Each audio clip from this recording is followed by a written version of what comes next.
Ассаламу алейкум, құрметті тыңдармандарым. Бүгін сіздерге Айт әл-Қарнидің Мұңайма атты кітабының әр нәрсенің өз уақыты бар, сүйген іс жанға жағымды және иман қазынасы атты тақырыптарды баяндайтын боламын. Ал сіздер каналыма тіркеліп, лайк басып, комментарий жазып, қолдап кетіңіздер. Алланың нұры жаусын баршаңызға. Әр нәрсенің өз уақыты бар. Сәбит ибн Қайс ибн Шаммас радиаллаху анху ислам тарихында ұлы ақындығы, шешендігі және дінге шақыруымен танылған, талантымен дінді қорғап, ол үшін күресіп өмір сүрген және бар қабілетін дін үшін қолданған атақты сахабалардың бірі. Ол баян айтып жатқанда не елге үндегенде көбінесе үні қаттырақ естілді.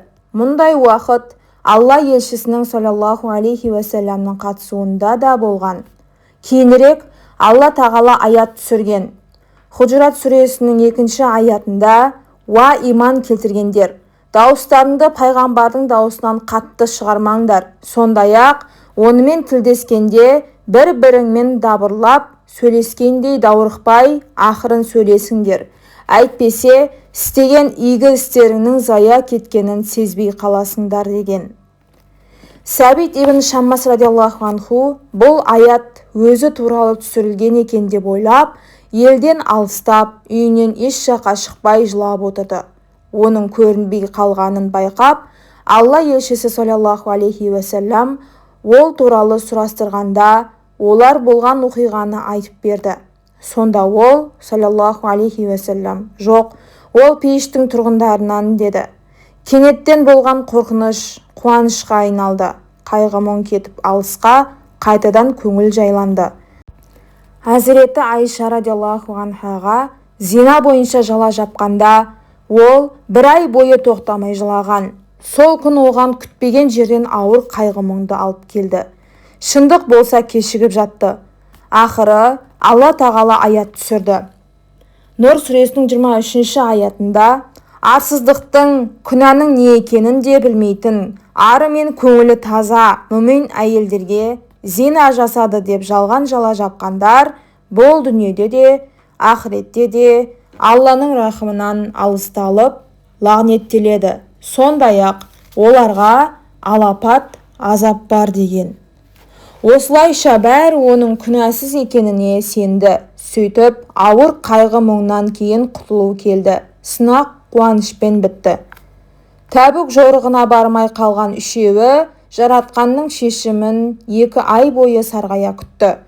Олардың үміті үзіліп, Алланың мейіріміне ғана таянып қалғанда, Алла өз пайғамбарына саллаллаху алейхи уассаламға олардың кешірілгені, дұғалары қабыл алынғаны туралы хабарлады.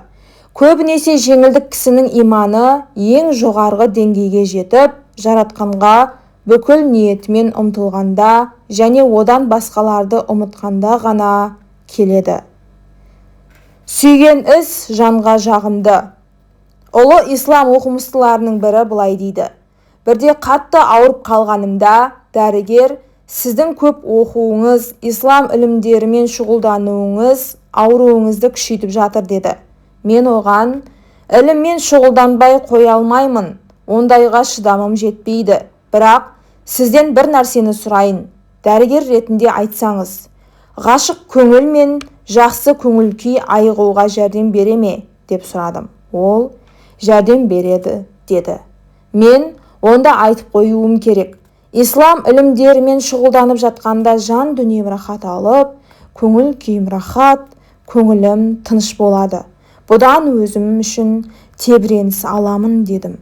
Дәрігер болса: «Бір ғана нәрсені айталам, бұл жағы бізге тиесілі кәсіп емес» деді.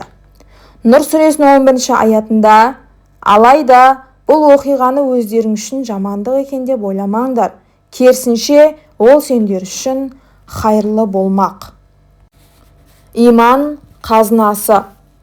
Әр түрлі адамдардың өмірбаянын оқыған сайын жаратқанның ереже салты олардың бәріне тиесілі екеніне сенімім одан бетер артады. Кімде-кім бұл дүние үшін еңбектенсе, ол бұл дүниеде еңбегінің жемісін көре алады. Жемісі демекші, мысалы атақ, даңқ, байлық, билік, абырой, бедел, жоғары лауазымға жетуі мүмкін. Ал енді ақыреттегі мәңгілік өмір үшін еңбектенген адам екі дүниенің де бақытына ие болады. Бұл дүниедегі жақсылықты Алла тағала әлгілерге де, бұларға да береді. Адамзат үшін көптеген пайдалы істерді орындап, маңызы зор еңбектерді жасаса да, имансыз қалып, Құдайға сенбеген кісілер өздеріне қарағанда басқаларды көбірек бақытты қылады. Олардың көпшілігі бақытсыз өмір сүреді. Олардың кейбіреулері өз жағдайларынан налып шағымданса, әсіресе жан дүниесі іштей жеген бақытсыздығын еріксіз мойындаған. Тағы біреулері болса, өмірін өз жанын қиюмен бітіргенін байқадым. Сондай қылыштың керегі бар ма екен? Бұның қандай мәнісі бар? Деп өзіме сұрақ қойдым. Біреулер басқаларды бақытты қылғанымен өзі бақытсыз болып қалды. Біреулерге пайда алып келгенімен өзіне еш пайдасы тиген жоқ. Тағы бір байқағаным, Алла тағала танымал адамдар неге ұмтылса, соны сыйлаған. Біреу Нобель сыйлығын алды, өйткені соны аңсаған. Біреу атақ даңққа ие болды, өйткені ол соны қалап, соған жету үшін бейнет қылған.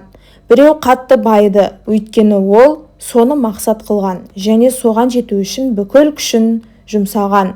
Ал енді Алланың мейіріміне және оның разылығына жетуге ұмтылып, еңбек қылған адамдар болса, бұл дүниеде де жақсылыққа жетеді екен. Алланың қалауымен әлгі мәңгілік әлемде де бақытты болады. Алла тағала бұл дүниедегі жақсылықтарға ұмтылғандарға да, Алланың ризалығына ұмтылғандарға да ризық беруді уәде қылған, және ол өз уәдесін орындап келеді. Тәжірибе көрсеткендей, байлыққа жетіп, атақты және беделді кісі болса да, жеке көзқарастары және сенімдері үшін бақытсыз болғанша, өте көп нәрсеге қол жетпесе де, таңдап алған жолының туралығына сеніп, бақытты болған артық. Өмір бойы ен далада қой қайтарған мұсылман кісі, жаратқанға сенбеген белгілі талай жазушылардан, саясатшылардан, не іскерлерден бақыттырақ өмір сүреді. Өйткені ол жаратқанға тәуекел етіп, барлығы тағдырға жазылғанын және барлығы Алланың қалауы еркі бойынша болатынын білгендіктен күн сайын жұмыс жасаса да, тыныш, бақытты өмір сүреді.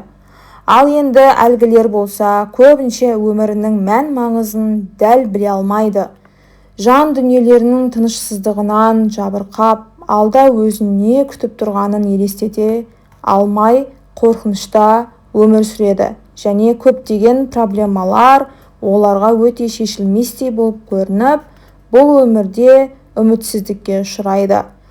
Мұсылманда бақыттылықтың дәрісі және барлық ауруларға ең жақсы шифа беретін дауа бар. Бұл тағдырға сену. Не болған күнде де мұсылман қорықпайды және үмітін үзбейді. Әлі бола қоймаған істер үшін сары уайымға бату, дерт төгу, өкіну және болған нәрсе үшін қайғырып қапа болу мұсылман мінезі емес. Болар нәрсе болмай қоймайтынын және тағдырға жазылмаған нәрсе ешқашан болмайтынын ол жақсы біледі. Алла не бұйырса, сонда жақсылық бар. Бір нәрсе болып өткен болса, демек солай болу керек болды. Барлығы Алланың еркі және қалауымен болған. Ол қалағанын қылады. Демек, имансыз кісіні көптеген азаптарға салып, кейде ақылынан адасуға, не өз өмірін қиюға алып келетін қайғыру иманды кісіде мүлдем болмайды. Кейде пенде қанша қалап, барлық себептерін орындаған нәрсе болмай қалады. Иманды кісі бұл жағдайда былай деп ойлайды: болмай қалды ма? Демек, болмай қалды. Бұл Алланың тағдыры. Мен басқаша болуын қалағаныммен, ол сондай болуын қалады. Демек, сондай болғаны жақсы болды. Алла тағала мен үшін не жақсы екенін маған қарағанда жақсырақ біледі. Сөйтіп, ол сабырлылық қылып, Аллаға тәуекел етеді. Болмай қалған нәрсе үшін уайымын тоқтатады. Алла елшісінің саллаллаху алейхи уассаламның мына сөзін еске алғанымыз жөн. Иманды кісінің жағдайы қандай таңғаларлық. Оның жағдайындағы барлық нәрсе ол үшін жақсылық болып есептеледі. Бұл имандыдан басқаға берілген емес. Оған бір жақсылық болса, Аллаға шүкір қылады. Бұл ол үшін жақсылық болады. Ал енді оған кесапат келсе, сабырлылық танытады. Бұл да ол үшін жақсылық болады. Мүслим жинағынан. Ал енді тағдырға сенбеген кісі не үшін болмай қалды? Солай да бола ма? Бұлай болмау керек еді. Неге сондай болды? Деп көпке шейін сары уайымға салына берсе, ол содан бақытты болып қала ма? Жауап белгілі.